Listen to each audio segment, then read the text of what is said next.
संकुल शिक्षण डीडवाना भाग 10 पंडित बसराज व्यास आदर्श विद्या मंदिर डीडवाना से मैं गणेशाराम मुडासिया आप सभी का एक बार फिर हार्दिक स्वागत करता हूँ। कक्षा 9वीं विषय विज्ञान पाठ तीसरा परमाणु एवं अणु।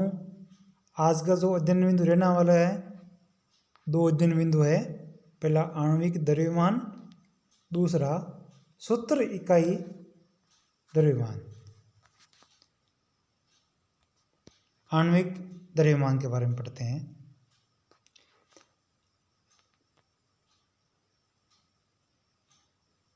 अनुभाग 3.22 में हम परमाणु द्रव्यमान की अवधारणा के बारे में पढ़ चुके हैं। पहले ये जो अध्याय दूसरा टॉपिक था उसमें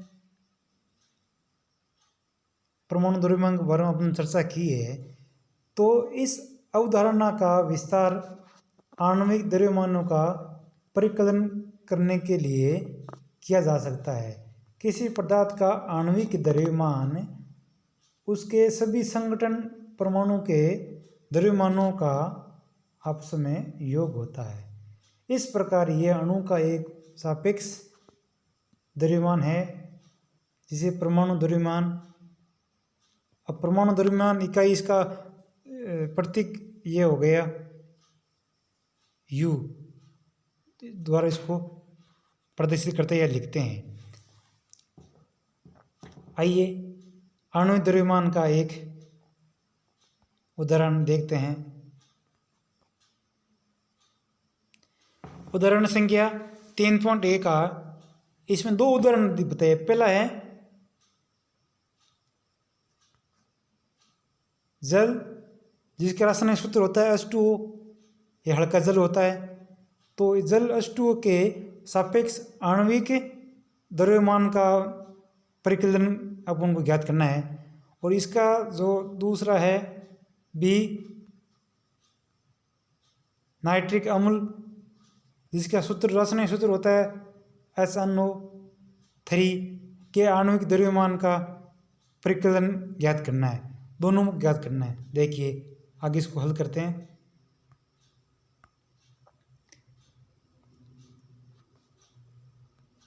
इसका पहला हाइड्रोजन, इसका प्रतीक H होता ही है, परमाणु क्रमांक 1 होता ही है। तो हाइड्रोजन का परमाणु द्रव्यमान 1। आगे म्यू उसका द्रव्यमान इकाई होती है। आगे नेक्स्ट अब ये हाइड्रोजन निकला है अब। और ऑक्सीजन का परमाणु द्रव्यमान 8। और इसमें ऑक्सीजन अणु की मात्रा 2 है, जो 2 से गुणा कर देंगे 16। तो यहाँ पर 16 इकाई आ गई द्रव्यमान। अतः जल, जिसमें 2 परमाणु हाइड्रोजन एवं एक ऑक्सीजन होते हैं, इनका द्रव्यमान इस प्रकार होगा 2 इंटू 1 प्लस 1 इंटू 16। तो ये इनका उत्तर हो गया 18। तो इसका पहला का आंसर आ गया, उत्तर हो गया 18 द्रव्यमान। इसका उत्तर हो जाएगा। आगे दूसरा है बी, उदाहरण 3.1 का बी है ना, नाइट्रिक अम्ल SNO3 के आणविक द्रव्यमान का। तो इसमें हाइड्रोजन के परमाणु द्रव्यमान प्लस नाइट्रोजन का परमाणु द्रव्यमान प्लस 3 ऑक्सीजन का परमाणु द्रव्यमान, तीनों का आपस में क्यों करना पड़ेगा। पहले देखते हैं हाइड्रोजन का परमाणु द्रव्यमान 1 इकाई, दूसरा ऑक्सीजन का 16 द्रव्यमान हो गया, और नाइट्रोजन का परमाणु द्रव्यमान 14। अतः नाइट्रिक अम्ल ने SNO3 का अणु द्रव्यमान। अब इसको ऑप्शन जोड़ेंगे तो पहले ये है 1 म्यू, इस म्यू को यहाँ लिख देंगे। दूसरे का आंसर आ रहा है ऑक्सीजन का 16, इसको यहाँ लिख दिया। फिर नाइट्रोजन का 14 म्यू। इन दोनों को आपस में जोड़ेंगे, एक को एक म्यू को 14 म्यू को जोड़ेंगे, यू को जोड़ेंगे तो 15 हो गया। बाद में इसमें ये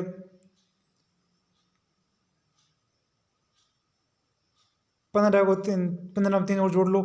जोड़ने के बाद में इसका जो आंसर आएगा उसको 16 से गुना कर दो तो ये 63 कुछ उधर आ जाएगा। तो अपन कह सकते हैं कि नाइट्रोजन जो HNO3 है इसका आणविक द्रव्यमान 63 द्रव्यमान हो गया। और दूसरा टॉपिक हो गया वो आपके सूत्र इकाई द्रव्यमान। किसी पदार्थ का सूत्र इकाई द्रव्यमान उसके सभी संगठन परमाणु के परमाणु द्रव्यमान का योग होता है। सूत्र द्रव्यमान का परिकलन उसी प्रकार से करते हैं जिस प्रकार से अपने आणविक द्रव्यमान का जो परिकलन किया था ना, नहीं योग किया था ना, वैसे ही इसका होता है। अंतर केवल इतना होता है कि यहाँ पर हम उस पदार्थ के लिए सूत्र इकाई का उपयोग करते हैं जिसके संगठन आयन होते हैं। उदाहरण सोडियम क्लोराइड सूत्र हो गया, इसका रासायनिक सूत्र हो गया NaCl। इसके इकाई सूत्र द्रव्यमान का परिकलन कैसे करते हैं, तो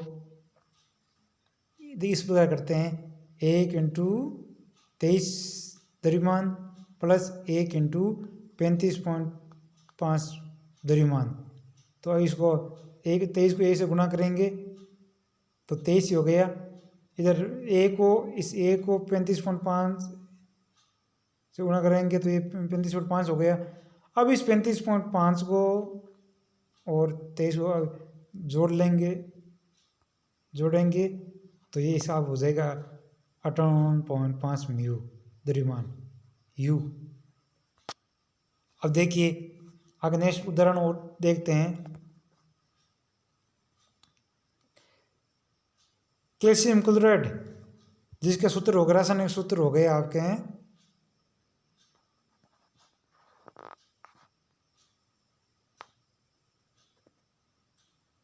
CaCl2।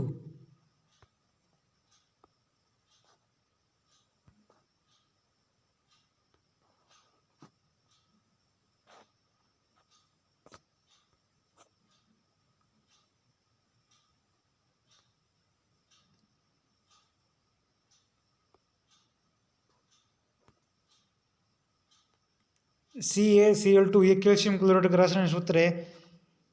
इस सूत्र से इकाई द्रव्यमान कैसे ज्ञात करते हैं उसके लिए देखो, तो कैल्शियम क्लोराइड का सूत्र इकाई द्रव्यमान, इसका रासायनिक सूत्र CaCl2 है। तो कैल्शियम, इसका प्रतीक, कैल्शियम का प्रतीक हो गया आपके संकेत Ca। इसका परमाणु द्रव्यमान 40 द्रव्यमान होता है। और क्लोरीन Cl इसका परमाणु संकेत हो गया क्लोरीन। तो इसका क्लोरीन का परमाणु द्रव्यमान 35.5 म्यू है। तो अतः कैल्शियम क्लोराइड का सूत्र इकाई द्रव्यमान निम्न होगा। अब इसको ये जो आपके पहले क्या करेंगे, जो आपका कैल्शियम है इसको इससे गुणा कर लेते, 1 × 40 द्रव्यमान प्लस 2 × 35.5 द्रव्यमान। तो 1 को 40 से गुणा करें 40 हो गया। अब 40 द्रव्यमान है, इसको 2 से जोड़ दो तो 42 को इससे 35.5 को से कर दो, गुणा कर दो तो उत्तर इसका आ जाएगा आपके 111 द्रव्यमान। अब नेक्स्ट सारणी है एक, इस सारणी में के अंदर मोल अवोगाद्रो संख्या और द्रव्यमान के बीच संबंध कैसा है वो देखते हैं। तो देखिए, कार्बन कार्बन परमाणु का एक मोल हो, ये आपके 12 ग्राम कार्बन के बराबर होता है। और कार्बन परमाणु एक मोल होता है ना, वो इसका मान 6.022 इंटू 10⁻23 कार्बन के परमाणु के बराबर होता है। नेक्स्ट है हाइड्रोजन परमाणु का एक मोल, वो आपके हैं 1 ग्राम हाइड्रोजन के परमाणु के बराबर होता है। और हाइड्रोजन परमाणु का एक मोल वो आपके 6.022 इंटू 10⁻23 हाइड्रोजन के परमाणु के बराबर होता है। आगे नेक्स्ट, किसी भी कण के अंदर परमाणु अणु या आयन का एक मोल होता है ना, वो उन कणों का सापेक्ष द्रव्यमान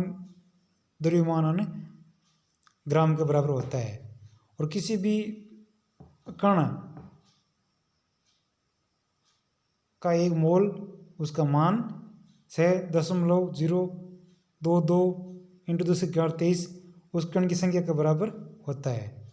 अणु का एक मोल आपके आणविक द्रव्यमान ग्राम, और आपके अणु का एक मोल का मान भी 6.022 इंटू 10⁻23 अणु की संख्या के बराबर होता है। आप सभी भैया बहनों का बहुत बहुत धन्यवाद।